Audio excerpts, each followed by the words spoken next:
Hi, this is Dr. Stephanie Wattier, and I'm the host of Conversations with a Chiropractor. This is not a health how-to, but rather a conversation with some amazing people I've had the pleasure of being with on my journey of life. Think of it more like Tuesdays with Maury, a fireside chat, or chicken soup for the soul. Grab a cup of coffee, sit back, and enjoy this conversation with a chiropractor.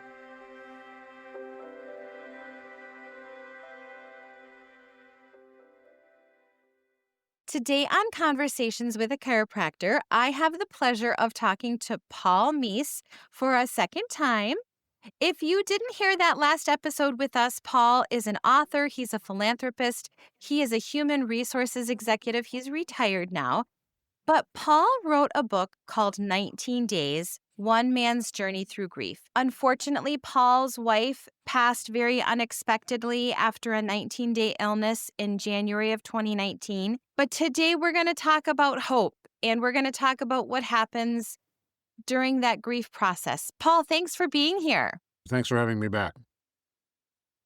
Absolutely. So let's give our listeners a timeline. So Ruth passes in January of 2019, but unfortunately, you are not able to retire quite yet. You go back to work. You're in Colorado. You are a human resources executive. You go back to work and you kind of stick it out for a little bit, right? Yes, I don't know. Like I said in the book, I don't know where February went. I don't have any very good memories about that. But I was in the office in March, and a adjunct faculty member came in complaining about something that seemed extremely trivial. And it was at that point where I realized that my heart was not in the job anymore. Ruth and I had tentatively planned on me retiring either in July 1st when I hit 60, or it could be the following end of the school year or the following year. And so I sat down with Andy. I reported directly to the president and I said, I can't do this. And here's my option. And he said, July 1st is fine. And is your replacement ready to go? Fortunately, I had been hired my replacement and had been training her. And I said, well, I'll stick around and consult for a bit and make sure that she's fully up to speed, and we'll go from there. So it all worked out in the long run, and I was able to make the transition out, and my replacement did a great job. Joanne was wonderful at the job, and we went on from there. And the sad thing, if anybody has listened to that first episode with you and I, the sad thing is that Ruth had already been retired for like a year, and you guys were so looking forward to spending your retirement years together. So I'm sure that it stung even more. And I'm sure that grief process, when somebody brings something trivial up and you're like in the depths of still despair over losing your wife, I'm sure that sort of pushed you over the edge. Yeah, it's a point where when you're in that situation, you're trying to be professional and do the best you can, but your personal life is so overwhelming at that point that the job is absolutely secondary.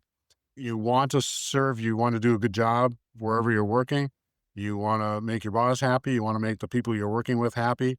And when you can't do that, then it's time to move on. And I realized that and said, there's got to be something else. There's got to be a better place for me to be than sitting in a chair, occupying a job that I was not doing very effectively.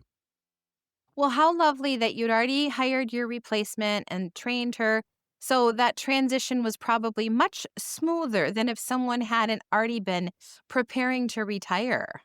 Yeah, the college kept me on retainer, and I had some other side work I had to do for the college still, so I carried the phone for a while, and it worked out well. Once I retired, I had come up with the idea in January that when we were in the hospital and I was with Ruth on those ending days, my brother and my sister-in-law came out to offer support for me, and they said, can we do anything at the house? And I said, yeah. I said, put Christmas away. And so they did. And I was looking forward to the next Christmas, and I'm going, we had a lot of baggage here. And so why don't I take the family to Hawaii? And Ruth and I were planning on making that trip for our 30th wedding anniversary that year. And even though she wasn't there in body, we figured that it'd be a good time for the family to be together.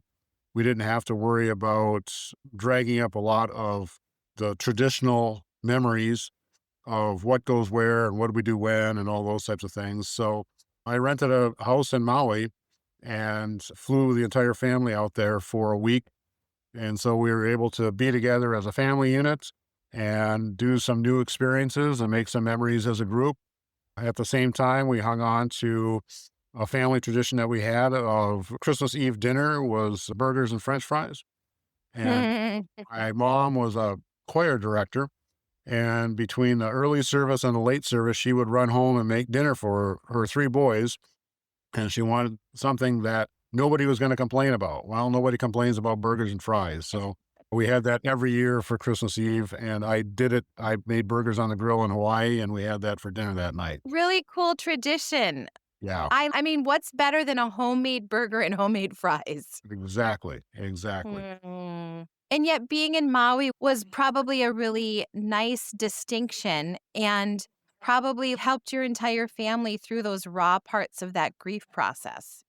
Yeah. Well, there's a moment where you could see, if you're watching, you could see where everybody had breakdowns. Everybody cried from Mm. time to time. And you carry a tear in your eye for most of that first year, anyways. And then as you're thinking about it, looking out over the ocean or looking at the nature and foliage of Hawaii, observing the turtles as we did, it's a point where we just remembered and we kept Ruth in our hearts and we created some memories. And at the end of the trip, I had the we were all together and I said, "Do you want to do this every year?" And everybody said no. They want to go back to making their own traditions. They didn't want to do a destination Christmas every year. So, which is fine. But for that first year, it was probably a really beautiful thing to do. Yeah, my brother Um, Dale said that's the smartest thing I've ever done. Absolutely. If he said it, then it Yeah, is. there you go. So you come back from Hawaii and we go straight into COVID time, right? Yeah, things got shut down in 2020 that nobody expected. And so all my travel plans of going to Iceland and Sweden and every place else I was planning on going were put on hold. I was disappointed and mad and upset. Now I've got the money and the time and I can't go. It's a risk to fly. It's a risk to go buy groceries, right? We didn't know. Yeah. No. No, that And was, kind of a double punch. Like, hey, I have these plans with my wife, she passes. Now I can't even do it by myself. So yeah, frustrating. yeah.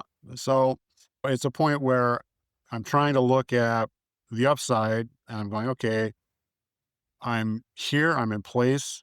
And if you are a believer that things happen for a reason, then you can say, okay, what can I do going through the house? Mm. And it's, which in my mind was a very positive thing, where you can, and I say this in the book too, sometimes you open a closet or you open a drawer and it's overwhelming, it's too much for you. And so it's like, okay, that's fine. I'm not going to do that today and I'll do it another time. And so, for example, those stacking bins, I opened the stacking bins that were in the basement and they're full of quilting materials because Ruth was a quilter. Mm. And so my sister-in-law, Vicky, is a quilter as well. And so I took pictures and I sent them to her. And I said, what do I do with all this stuff? And she said, well, bring it when you come back to Michigan next summer. When your wife passes away in 19 days, you become a person that doesn't like to wait. I don't know what tomorrow is going to bring. Mm. And I'm going to do things when I need to do them right then. I Mm. packed up all the material in a box and I took it to UPS on Monday and I shipped it off. And I was talking to my brother on Friday and I said, by the way, I sent Vicky a box of material. And he said, all right, I'll look for it. And we were talking a bit. And then he goes, UPS just showed up. I said, oh, good. The box is there. It's a really big box. I said, yeah, it's 47 pounds. He goes, thanks a lot. But Vicky was sweet about it and took the material and made a quilt for my granddaughter out of the quilt Oh. her grandmother would have had. And then she made another second quilt for my grandson once he was born too. Very nice to know that they're under her covers. So that's good. Yeah. And it's interesting that you point out that urgency, right?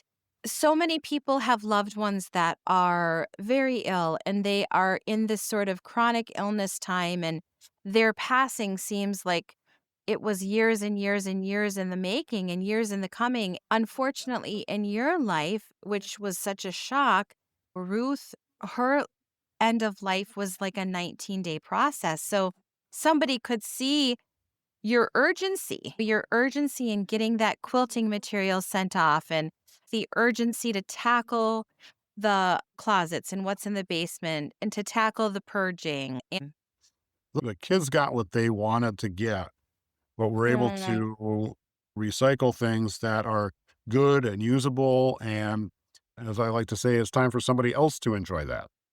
We had our mm, time and now it's time to pass it on to somebody else. And so a lot of it was donated and given to, we've got a resale shop for Habitat for Humanity. We also had a shop for people who were getting a second chance on life. They were coming out of prison or rehab or whatever. And that's where I donated all of Ruth's clothes. And so it's an opportunity to make some good out of what is a absolutely horrible situation. mhm. And then You go ahead. I'm pretty sure the last one I told you about establishing a scholarship in Ruth's honor at the college we worked at. And so as I was selling things, I told people to write the check out to Front Range Community College, and it was a tax deduction for them. Some Mm, people were writing checks for more than what I was asking for the item because they knew where the money was going. And so at this point, we've got over $25,000. It's an endowed scholarship, and all the proceeds from my books go to that, as well as contributions that still come in from friends and family. So that's amazing, Paul. And we will, again, in the show notes, we will have links to that if someone wanted to donate. that's great. Um, yes, absolutely. So I want to talk about something that you shared earlier. So, when Ruth was in the hospital, you did not want her to know how extremely painful your hips were. You were sort of hiding that from her because you didn't want her to be worried about you. When Correct. did you end up addressing the issues with your hips? So that was in 21. It was time to, I went to a surgeon in 2020 and he said, you need to lose 40 pounds before I'll operate.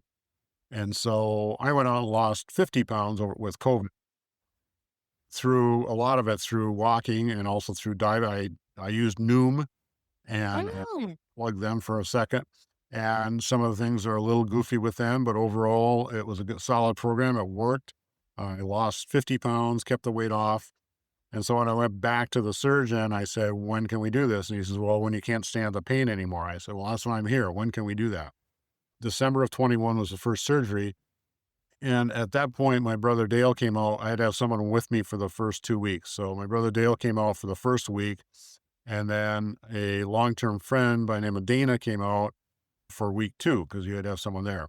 And Dana and I had been friends for 30 years roughly back when we were both working in the restaurant business. And we used to do career fairs together, recruiting managers. And so we got to know each other just from these events. And so one Thanksgiving, I said, what are you going back to Oklahoma to see your folks? She said, no, I can't. I'm too busy. So I'm staying here for Thanksgiving. I said, well, do you want to come up for dinner? I was living in Delaware at the time and she was down in Annapolis. And she goes, sure. I said, my in-laws will be there, but I said, they're nice people. She came up. So she met Ruth and she met my daughter when she was 4 and my son when he was 2 and my in-laws. And she took a couple pictures of it. And so her mother had passed away a few months before that. And so I said, well, she was living in Missouri. And I said, I needed a second person. She said, I'll come down. I said, well, that's a long way to come. You don't have to. She goes, no, no. She goes, you help me. And she goes, I'll come and help you. And so she came down and helped me. And as she was leaving, we hugged and we admitted to ourselves later, we both felt sort of a little spark when we hugged, which surprised both of oh, us. And so eventually, after a few weeks or months, we talked about it and realized that maybe there's something there and maybe we should pursue something a little more and take a trip or something together. So she came down and visited a couple of times and then it sort of grew from there. And so when I had my second hip surgery in April, by that time we were dating and long distance dating.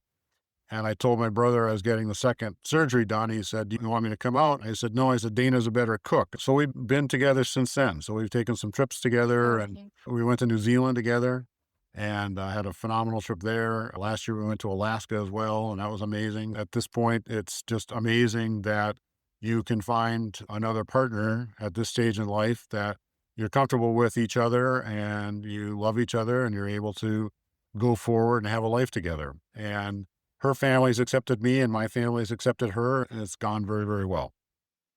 That's really beautiful, Paul, and really hopeful for so many of our listeners who may be widows or widowers. It's hard enough to find that first love and your Right. partner for life, and for you both to have this second chance at love and companionship is really beautiful.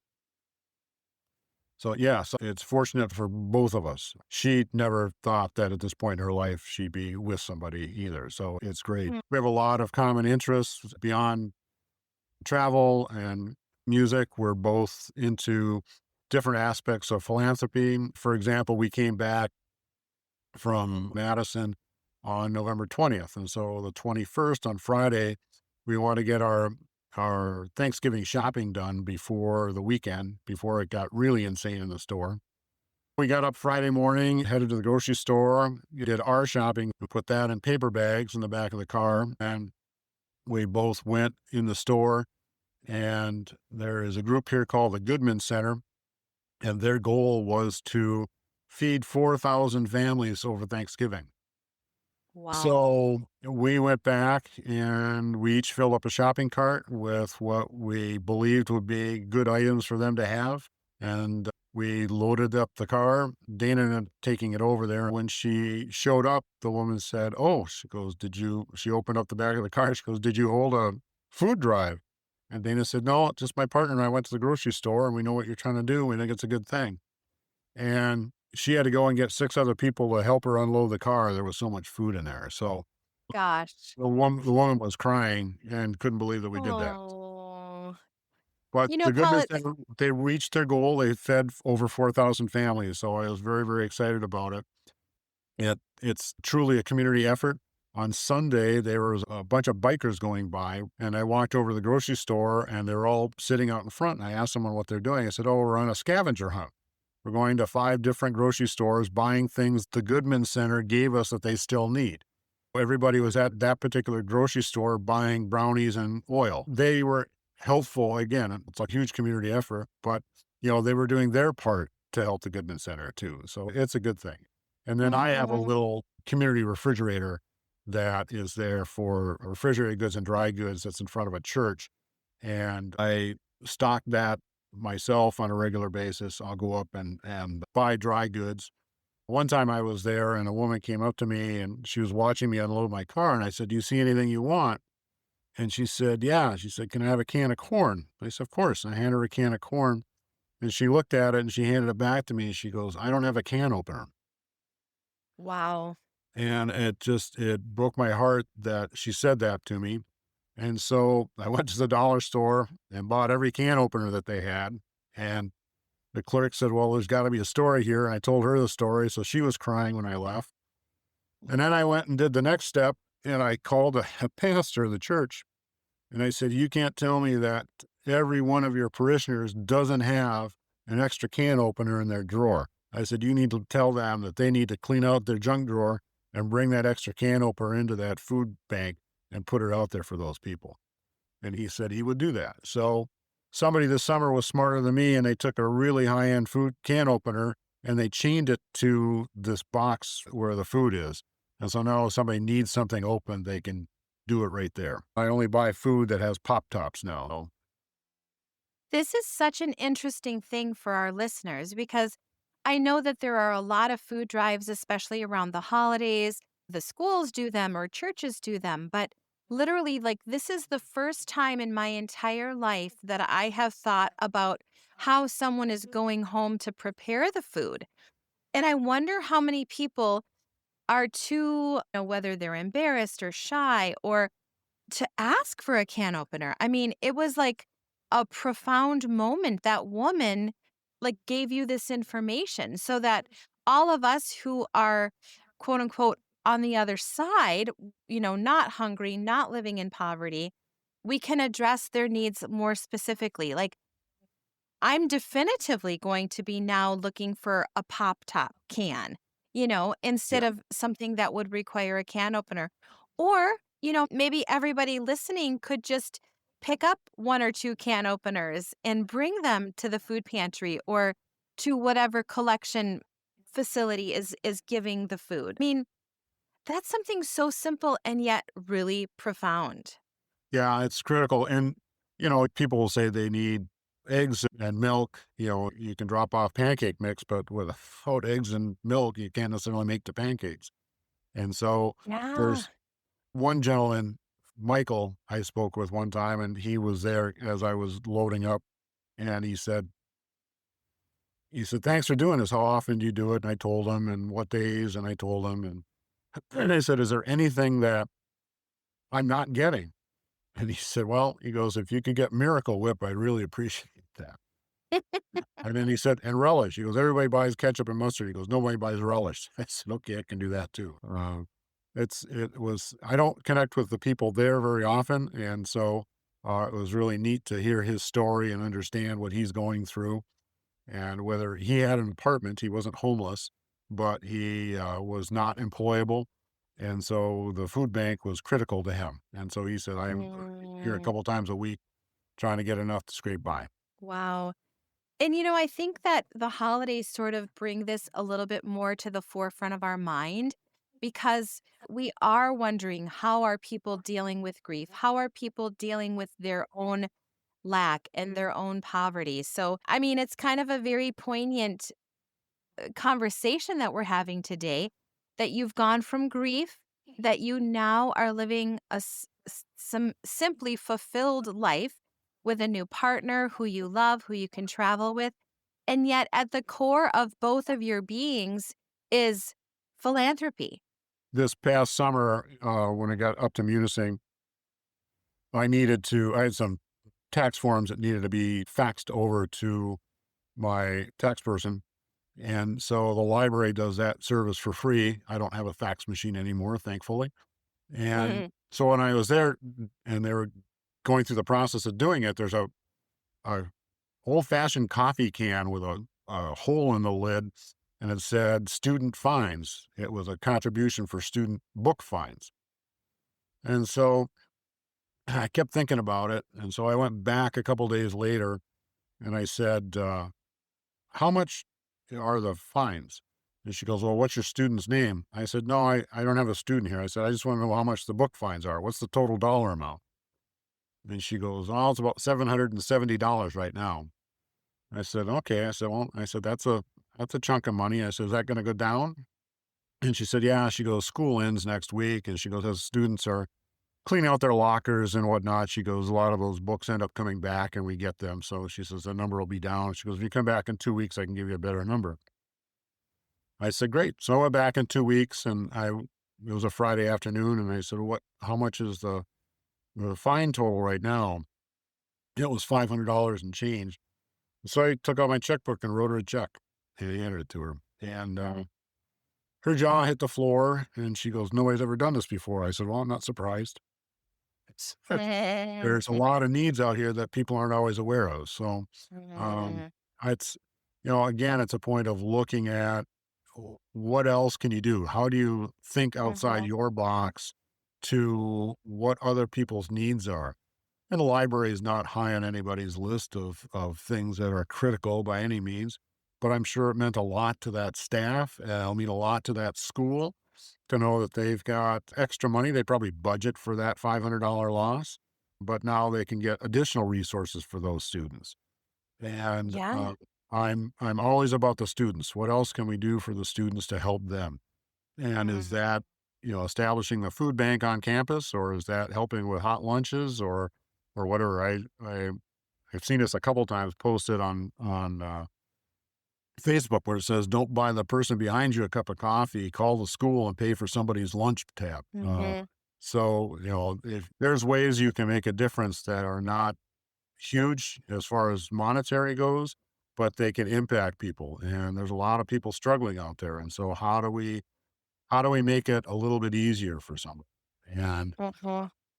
it's I know I said this before, but I don't pass judgment on who's taking the food, and I don't pass judgment on who's doing what with resources. That's not my place. My place is Mhm. to try and help people get over whatever hurdle is in front of them. I met with the Marquette Women's Center, and where women can go if they're in a situation where they're abused. And I found out about their resources and their food bank. And when I was in looking at the food bank, I noticed all these Girl Scout cookies.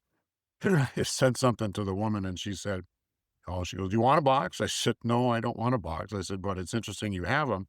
And she says, "Well, whatever they don't sell, they give it to us." And so we're able to give that to families that are in need. And Mhm. which is great. And the food pantry there has a side door, so nobody's embarrassed. They can go in and get their food and leave, and they don't have to be confronted by anybody, which I think is an awesome program. And then their thrift store, all the proceeds go to those families as well. So it's a great program. I heard the person who heads up the Munising office did an interview on the radio, and that's how I found out about them and got involved with them. So it's one more organization that I give to on a regular basis. I also give to Albert's Dog Lounge, and the woman who established that said that older dogs have a hard time getting adopted, but they should have high quality of life at their end of life. And so it's another great cause where I think I said earlier, Ruth and I had 17 dogs through our house that we trained in 15 years. And so Yes. my daughter's a vet tech, so she told me about Albert's Dog Lounge, so I support them now. Uh, I also spend time with a group out of Canada called Give a Mile, and I always give them a plug because Give a Mile does wonderful things. They are giving free airplane tickets in end of life situations so families can be reunited. And so and there's a dollar amount, and they don't ask for proof. They just believe in honesty. And so if you make less than $75,000 a year, you're eligible for a ticket. You have to get somebody to say they're in a end of life situation. It could be a clergy person, it could be a nurse, it could be a social worker. They're not asking for HIPAA information, nothing medical. They just need to know that yes, this is an end of life situation that is critical and they're not going to make it. And so Mhm. they collect miles. The theory is that there are millions of unused frequent flyer miles that expire every year. Well, you can donate them to Give a Mile. You can donate money as well because you have to pay taxes on it.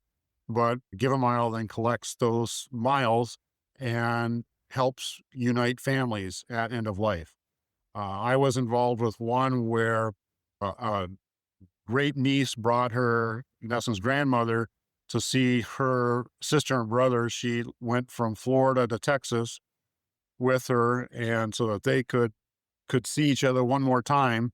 And 6 weeks later, the woman passed away. And so it's neat to see Hmm. that you're able to give happiness to one more person before they pass from this world. And so it's just a great organization. I manage their database for them, their contact database. And so I actually did some work for them yesterday. I spent a couple hours a week doing that as well. It's not always about money. Sometimes it's about time.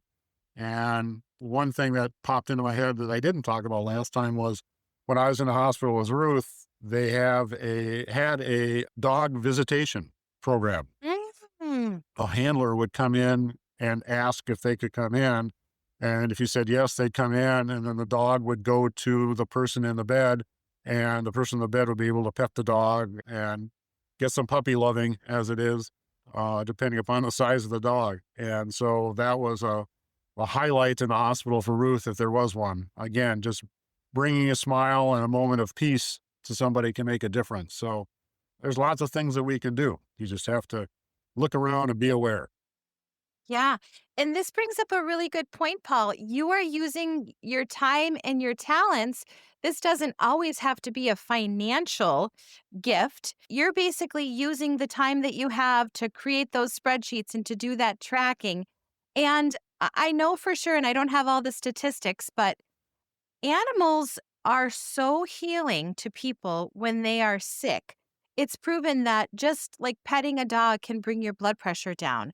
So, how many people have, maybe they're not like a service trained dog? I'm sure that there are really specific requirements, but maybe that's someone's passion. You and Dana have so many things in common that you've done philanthropically, especially with giving the food and the library fines and the give a mile and the hospice dog situation. They might say, "Oh my gosh, I can do this. I can volunteer in this way. I don't have extra money to give, but I do have extra time." Maybe it's doing the rideshare program or driving elderly folks to their doctor's appointments or I I have a friend in yeah. Autrain who does just that. She drives elderly people to their doctor's appointments, and she also has a couple of very loving Goldens that go to crisis situations to help calm people down. And so Kina does a wonderful job with doing that wherever there's a crisis, she's there to help. And so there's a lot of people out there that look to that as well. And there can always be one more. You might feel awkward or out of sorts the first time out, but that's okay. The second time will be more comfortable, and the third time you'll be a regular. So it's if you look at pet adoption places, if you look at humane societies, there was one gentleman that I heard of it when I was working at the society in Longmont who would go and he came in 4 days a week, and he'd sit with the kittens and the cats, Mm. and there was a lot of them. And so he would just go and sit on the couch, and the cats would come over, and those that wanted to be petted got petted, and some of them didn't want anything to do with them, and that's fine. And he would sit there for a couple of hours, and he'd usually take a nap for an hour in the middle of it, and, what? It made him happy, and it made the cats happy, so it's like that's a win-win. So, yeah, there's Mm. lots of different areas. Think about what you like to do, think about it, and, there's different things that we can do that, are easy. And Yeah. so I just did an easy thing. It's not won't be too easy, but, I just volunteered to coach my granddaughter's basketball team. So I'm gonna 2 days a week for 6 weeks, I get to hang out with a gym full of 2nd grade girls, so that should be fun. Oh my gosh. This is such a beautiful, precious memory for both you and your granddaughter. When I was in fifth grade, my dad's sister, Cammie, volunteered to coach my basketball team because she had played growing up. And like to this day, I have like such beautiful, fond memories of that time. So, well, I coached my daughter, and so I've coached before, so I didn't think I'd be doing it at my age again, but, Mhm. they need the coaches like always. You look at Y's and community groups and things like that, and they do. They survive on volunteers. And Yeah. you think, "Oh, I'm only going to be a referee or I'm only going to coach." No, those are critical positions. That helps make the Yeah. program a success. And so Hmm. there's a lot of different ways. I see it, especially in the UP. I see so many people that volunteer with hockey programs and skiing programs. And my niece's husband stepped up and became the ski coach for Houghton. And so he coached his boys through the program. And so there's a lot of opportunities there to make a difference and impact people and be a positive role model. And so like I said, it's just a point of looking around and seeing what you're comfortable with. So, Yeah. um, I think that what you have done with your life is truly profound. You took a horrible situation, you took your wife's tragic, quick, unexpected passing, and you have literally gone through the process of grief. You've written the book, and you're now basically a full time philanthropist. And how cool that you have a partner in life to do this with. What beautiful gifts that you're giving to the entire world. you've turned you've turned your life into like pure goodness and pure giving. And thank you from the bottom of my heart for being such an amazing person and helping so many people. Thank you, I appreciate that. So it's a point where, as you know, my tagline is please be kind. It's really not that hard, and I try and live that. And Mhm. there's times where I get mad or get irritated about things too, and you handle it as we all do, and it could be politics. It could be your favorite football team losing. There's things that we get upset about, but in the grander scheme of things, what's the right thing to do? And how Mhm. do we do it? And how do we make a positive difference? We want this to be the best place that we can for as many people as we can for as long as we're hanging around. And honestly, that can be a phone call. When I was on Noom, that was one of the things that helped me get through was I went and called every single person over the course of a year that's in my phone book on my cell phone. Oh, wow. And I was walking and I had my kids got me a headset, earpiece. And so I could call somebody, and some people I obviously called more than once, but I contacted every single person over the course of a year and reconnected with Hmm. them. And some of them friends drift away a little bit, and some of them I hadn't talked to for a while and weren't aware that Ruth had passed. And so I was able to share that, as well as the fact that I was in the middle of writing the book at the time. And a side note about my book, I had a lunch with a friend of mine from high school, Joe, and we were over lunch. I told him about the book, and Joe had written a book already. And he said, Paul, he said, men don't read. He said, make sure it's under 100 pages. And so my book came out at exactly 100 pages. So for the process that I went through, it wasn't intentional, but he says, "You're not writing a novel," and I wasn't writing a novel. So, that's Oh. the way it came out. So it ended up being, successful all the way around. So I thank Joe for the advice. So, Now that's a really interesting thing. Was that one of like Noom's pieces of advice is like to connect with people who you maybe hadn't been in touch with? no, that No. wasn't part of it. That was just me thinking, I've got a friend of mine out in California, Gary, and Gary picks up the phone randomly, or I'll pick up the phone randomly and call each other. And he said, instead of sending you a text saying, "Hey, I was thinking about you, wondering how you're doing," he goes, "I pick up the phone and call you because I want to hear your Mm. voice."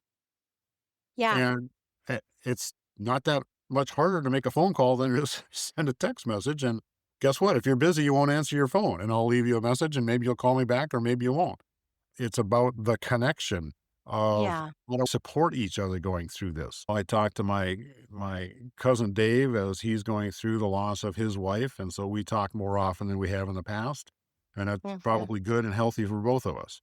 And so he's a cousin, he lives down in Ohio, and I'll say hi to Dave, as I'm sure he's listening to this. And but it's been, again, taking that negative situation and trying to spin it and make it as positive as we can be. And so how do Yeah. we do that? How do we help each other with that?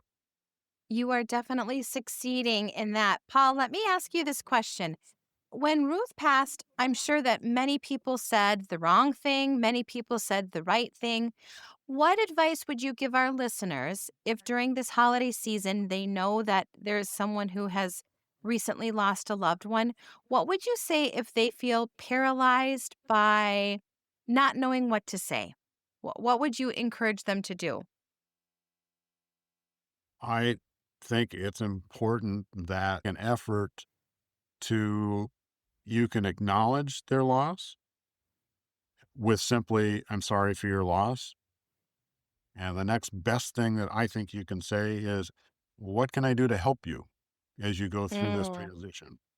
Because mhm. focus a lot on thinking, I've got to give food, or I've got to buy flowers, or I've got to, do something. And sometimes it's just a point of, well, let's talk and see if we can talk normally for 5 minutes, and we can talk about the Packers or the Bucks or whoever you want to talk about to distract you for 5 minutes about what you're going through in your head. Let's have a normal Yeah. discussion about something that is not grief related, not related to your loss. And having that normalcy, that's what you're trying to get back to. And I talk about that in the book. I'm trying to find the new normal. Finding the new normal is talking with me about normal things. Yeah. And it's, you're saying, well, the elephant in the room is your loss. Yeah, that's okay. If we want to talk about that, we can, but we don't have to talk about it. We can Mhm. talk about the fact that I just got a new car because my old one got totaled in an accident, or we can talk about, what my grandkids are doing, or what your grandkids are doing, or your kids are doing, or, I know Stephanie, your daughter's looking at colleges, and hopefully that process is going well for her. And so it's things like that of life goes on around us. Life Mm. goes on whether we're involved in it or not. And so when you're dealing with somebody who's going through the grief process, I had a number of my friends on the golf course who lost their spouses over this past winter. And so it's saying my condolences, and if there's anything I could do, please let me know. And Mhm. otherwise, it's your turn to hit the ball. Yeah, I Uh, mean, that's the truth. Like, sometimes people don't you see them in the grocery store, they don't wanna go into the depths of despair, but just to acknowledge their loss and to say, "Hey, I'm here." right. Right? I'm sorry. Yeah. Please let me know if there's something I can do for you. And Yeah. it can be as simple as that. And you can send that in a card. You can text that, Yeah. just to get that point across. And you think, I hope you don't think, well, I did it once and I can check it off the list.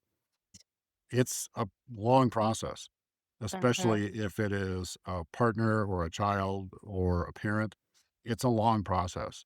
And Yeah. so to go out and make that effort 2, 3, 4, 5 times, you'll find that they may say, quit asking, and that's fine. You don't have to do it every Mhm. single time, but to do it more than once, there's no harm in doing that, especially if you're doing it now and then you do it a month later.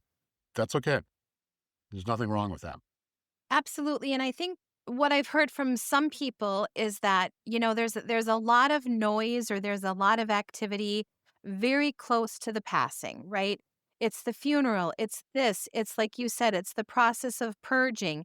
And then the quiet comes. And sometimes that quiet is when things can get really dark for people. So, checking up on someone no matter how much time has passed. Grief doesn't have a time frame, doesn't have a timeline, right? It's not like, "Oh, 6 months is coming on. Now somebody's in the next stage of grief and they're good." You and I both know that especially things like the holidays and different traditional times, they bring up different layers and levels of grief. Correct. And if you look at anniversaries, and this year during an anniversary, somebody said, "Oh, I see it's your anniversary today." And then this just look of shock came across her face, and she said, "I'm sorry, is that a sensitive topic for you?" I said, "No, I'm aware it's my anniversary." I said, "And Ruth's Mhm. not here to share it with me." And I said, "But it's still my anniversary. I get it." I said, "But no," I said, "I'm perfectly fine talking about it if you'd like." So, Hmm. um, it's a point where you can't say, if it's the wrong thing to say, then they might have an outburst, and that's okay. And remember not to say whatever you said again. But for the most part, again, you're trying to create that normalcy and get back to the world as it is today and not Mm. what it was yesterday, because that's not going to happen. So it's a point of spending the time, but having a discussion or picking up the phone and talking. And the one thing that I had a friend of mine in California, and she lost her spouse the same time that I lost Ruth. And we were talking on the phone after that. We got through that a few months down the road. And I said, "What just bugs you to no end?" And she goes, "When people come up and go, 'How are you?' And then you say, Mm. you go, 'No, really, how are you doing?' And they're pushing for an answer that isn't there." And I mentioned that in the book, I know, but that's a point of saying, if it's a passing, "How are you doing today?" as if I came into your office, Stephanie, and asked you that, that's one thing. Yeah. But, when you're trying to be best friend, personal counselor, or advisor all at once with that question, it's not going to work. And so Mhm. that's one you can stay away from. Yeah, absolutely. I would say that that's a trigger when someone is like, "No, really, how are you?" You Yeah. know? Yeah, definitively. Well, Paul, I am so grateful for you being on this podcast again. And, I know that your tagline is be kind, but I think that what you are showing through your life is that it should actually say be kind and do good. Because I feel like every minute of your life is consumed with thinking about what is something that I can do to help someone? What is something that I can do to help this community? And what a beautiful example of a life well lived you're giving for all of us.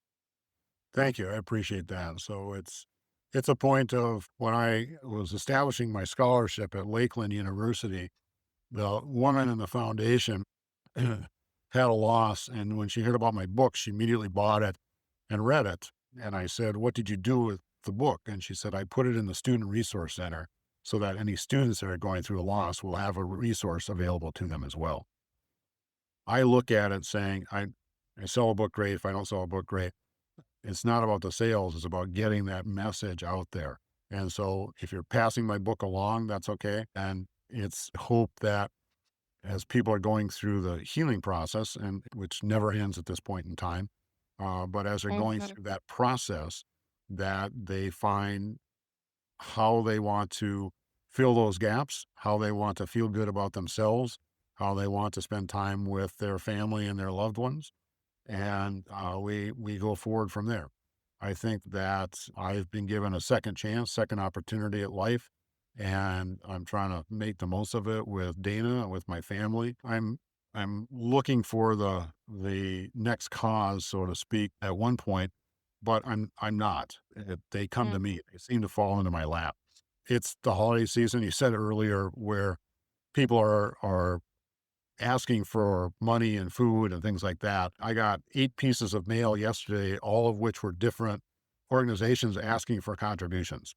And it's the Alzheimer's, or it's the Worldwide National Conservancy, or it's Parkinson's, or whoever. Everybody's looking for donations. And that's not necessarily what I'm looking for. I'm looking for Yeah. where I can do a personal connection. I can do something that is meaningful to me. Writing a check is not necessarily meaningful to me, but spending the time with people who need me, or with an organization where I can help make a difference in a small way, that's what is important to me. I continue to look for things like that. And like I said, for some reason, they seem to come to me, or I find them in interesting places. So, because of the opportunity you've given me, Stephanie, to do this podcast, I was at a bar last week, and in talking to the bartender, I found out that they do live podcasts. And so that's going to give me an opportunity to get my message out to a completely different group of people. And I do that next month. And so I'm looking forward to doing that live podcast as well. So That's I amazing. thank you for getting me started on this. So it'll be good. I love this. And I think, Paul, the reason that things seem to fall into your lap is because you're open to them. And that's another thing that I will encourage not only myself, but people in my world, my listeners, for us to just open our eyes a little bit and see where we could be of use and service in our communities. Yeah, it's my other brother Rick bought, I don't know, 12 or 15 of my books, and he, right after I got it published, and he went around to the different churches and grief groups and gave them a copy of the books. They would have it in their resource library. Mm. And so, like you said, sometimes it's just being aware of what's around you, and the small things you to help others. Absolutely. I did give your book to one of my patients, and she actually brought it back. So now I can give it to someone again. That's great. It's great. So, but yeah, and that's why I have the resources on my website, because not everybody can afford the book, and I get that too. But sometimes we need a little help, and you don't know where to look. So it's a point of getting the word out. And so grief is a private and almost secretive thing at times. And so the more we can talk about it and make people aware that those resources are out there, it's all good. I'm very proud of the work I've done, and I'm very excited when I hear that somebody has read my book and passed it along. So thank you to you, your listeners that do that. Absolutely. Well, Paul, your website is 20 Days and Beyond. Your book is 19 Days, One Man's Journey Through Grief. Thank you for all that you're doing, and thank you for being a guest on my podcast. You're welcome, Stephanie. Thank you for the opportunity. I greatly appreciate it. Good luck to those that are listening. I hope you have a wonderful day, and I hope you find an opportunity to be kind to somebody today. It's really not that hard. Love it. Thanks, Paul. Thank you. Thank you so much for listening. If you've enjoyed this podcast, would you please rate it, review it, like, or subscribe?